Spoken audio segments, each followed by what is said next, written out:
성도 여러분 안녕하십니까? 2024년 12월 5일 목요 새벽 말씀 함께 나누겠습니다. 함께 나누실 하나님 말씀은 아모스 2장 4절에서 16절까지입니다. 본문은 남유다와 북이스라엘을 향한 하나님의 심판의 말씀이 기록되어 있습니다. 본문을 통해서 하나님 말씀을 멸시하는 자와 하나님의 인도를 거부하는 자가 받을 심판에 대해서 묵상하겠습니다. 첫째 묵상할 내용은 말씀을 멸시하는 자는 심판을 받는다는 것입니다. 본문 4절에 보시면 여호와께서 이와 같이 말씀하시되 유다의 서너 가지 죄로 말미암아 내가 그 벌을 돌이키지 아니하리니 이는 그들이 여호와의 율법을 멸시하며 그 율례를 지키지 아니하고 그의 조상들이 따라가던 거짓 것에 미혹됐음이라 하였습니다. 여기 보시면 하나님은 유다를 향하여서도 심판의 말씀을 하십니다. 그런데 유다가 심판을 받는 이유는 이방 민족들과는 조금 다릅니다. 유다에 대해서는 그들이 여호와의 율법을 멸시하며 그 율례를 지키지 아니하고 그의 조상들이 따라가던 거짓 것에 미혹되었음이라 하였습니다. 유다가 심판을 받는 이유는 율법에 대한 태도 때문이었습니다. 하나님은 오직 이스라엘 백성들에게만 율법을 주셨습니다. 그런데 이들은 그 율법을 멸시하며 그 율례를 지키지 않고 거짓 것에 미혹되었다고 하였습니다. 율법은 이스라엘 민족에게만 주신 하나님의 특권입니다. 그 특권을 통해 이스라엘 백성들은 다른 민족들과는 달리 참 신이신 하나님에 대해서 알고 또 하나님의 뜻을 배우며 하나님을 경외함으로 하나님의 복을 누리는 복된 민족이 되었습니다. 그런데 그 특권을 멸시하고 그 율례를 지키지 않았을 때에 그들은 거짓 것에 미혹되어 심판을 받게 되었던 것입니다. 하나님이 율법을 주신 것은 이를 통해 그의 백성을 복되게 하기 위함이십니다. 가나안 땅에 들어가게 된 이스라엘 백성들에게 하나님이 주신 가르침은 율법을 따라 살라는 것이었습니다. 가나안 땅은 이전에 이스라엘 백성들이 살아왔던 방식과는 전혀 다른 새로운 방식의 삶을 살아야 하는 곳입니다. 그런데도 하나님은 오직 하나님의 말씀, 율법을 따라 살라 하셨습니다. 그러면 그곳에서 장수하며 하나님이 주신 복을 누리게 된다 하셨습니다. 왕이 된 자에게도 마찬가지입니다. 왕이 되면 나라 안팎으로 얼마나 일이 많습니까? 그런데도 하나님이 주시는 가르침은 오직 하나입니다. 즉 하나님의 말씀인 율법을 등사하여 늘 옆에 두고 그 율법을 읽고 묵상하며 배우기를 힘쓰라는 것이었습니다. 그러면 하나님이 주신 땅에서 멸망하지 않고 하나님이 주신 복을 누린다 했습니다. 율법은 하나님이 주신 복을 누리며 살아가는 비법이라 할 수 있습니다.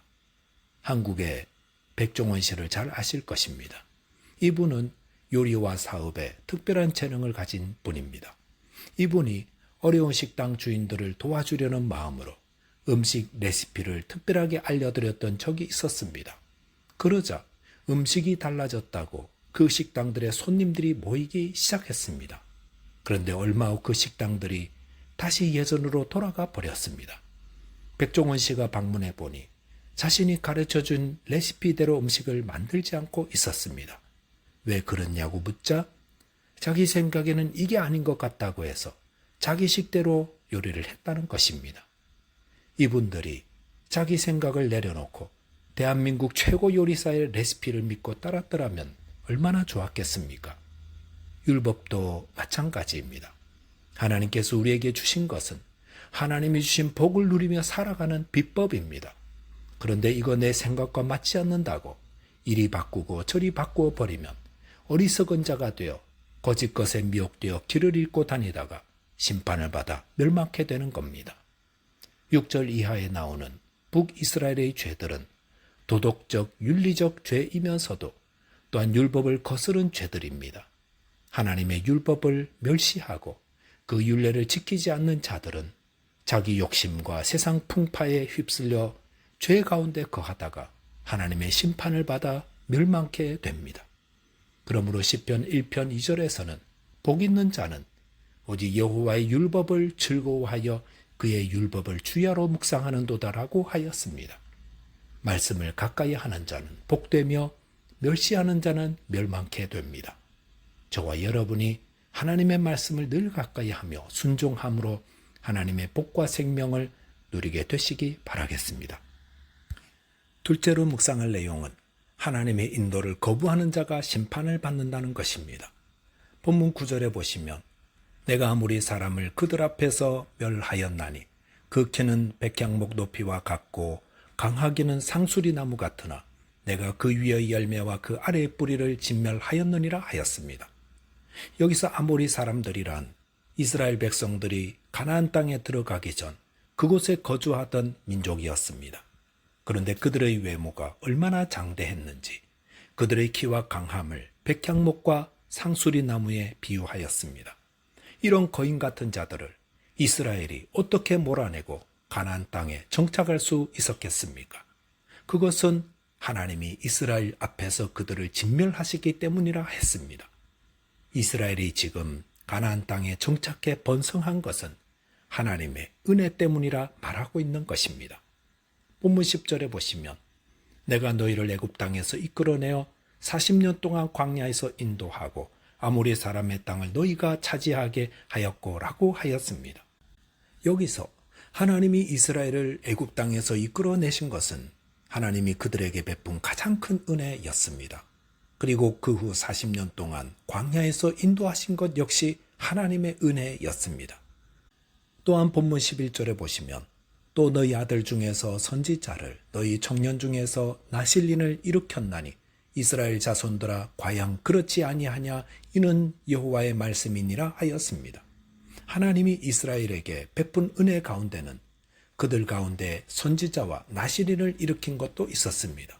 선지자는 하나님의 뜻과 교훈을 백성들에게 알려주어 그들로 바른 길을 걷게 해주는 것입니다. 나실린은 하나님께 드려진 자로서 독한 술을 금하고 삭도를 머리에 대지 않고 부정한 곳으로 몸을 더럽히지 말아야 하는 것인데 하나님이 나실린을 세운 이유는 이스라엘 백성들이 이들의 성결된 삶을 통해 도전받게 하기 위함이었습니다. 하나님은 이스라엘 백성들에게 가나안 땅만 주신 것이 아니라 그들이 그곳에서 바르게 살 하나님의 교훈과 뜻도 가르쳐 주셨던 것입니다. 본문 12절에 보시면 그러나 너희가 나실 사람으로 포도주를 마시게 하며 또 선지자에게 명령하여 예언하지 말라 하였느니라 하였습니다. 여기서 이스라엘 백성들이 나실인들에게 포도주를 마시게 한 것은 하나님의 교훈을 정면으로 거부하고 하나님을 모독하는 행위였습니다. 또한 그들은 자신들의 죄를 책망하는 선지자의 입을 막음으로써 하나님의 견책을 고의로 거절하였습니다. 이렇게 이스라엘 백성들은 하나님의 은혜와 인도를 고의로 거부하고 하나님을 모독하였습니다. 그리고 그런 자에게는 하나님의 심판이 임한다 하였습니다. 본문 13절에 보시면 보라 곡식단을 가득히 실은 수레가 흙을 누름같이 내가 너희를 누르리라 하였습니다. 하나님은 은혜를 잊고 하나님을 모독하고 거부한 이스라엘에 대해 심판의 선언을 하십니다. 하나님은 당시 사람들이 흔히 보는 농사도구를 사용하여 말씀하십니다. 곡식단을 가득히 실은 수레가 흙을 누름같이 누르시겠다 하셨습니다. 무거운 수레가 지나가면 그 무게로 흙이 깊이 파입니다. 만약 그런 수레바퀴에 사람이 깔리기라도 하면 그것은 큰 사고로 이어질 것입니다. 이것은 하나님을 모독하고 그 말씀을 경시하며 거부하였던 이스라엘에게 임하는 심판이 곡식단을 가득히 실은 무거운 수레가 흙을 누름같이 그들을 누르게 된다는 것입니다. 본문 14절에 보시면 빨리 다름박질하는 자도 도망할 수 없으며 강한 자도 자기 힘을 낼 수 없으며 용사도 자기 목숨을 구할 수 없으며 라고 하였습니다. 이것은 하나님의 심판을 피할 자가 아무도 없다는 것을 말합니다. 자신의 지혜와 능력을 믿는 자는 하나님의 심판을 피할 수 있다 자신합니다. 하지만 하나님의 심판 앞에 피할 수 있는 자는 아무도 없습니다. 자신의 힘과 지혜와 용기를 믿고 교만하여 하나님을 모욕하고 그 인도하심을 거역하는 자들에게는 철저한 심판만이 임합니다. 저와 여러분이 하나님의 은혜와 인도하심에 순종하는 자 되시기 바라겠습니다. 기도하겠습니다. 하나님 아버지, 하나님께서 주신 생명의 말씀을 사랑하고 날마다 가까이 함으로 복을 누리게 하여 주옵소서. 또한 저에게 베푸신 은혜에 감사하며 그 인도하심에 순종하는 자 되게 해 주옵소서. 예수 그리스도 이름으로 기도하옵나이다. 아멘. 오늘도 믿음 안에서 승리하는 하루 되시기 바라겠습니다. 감사합니다.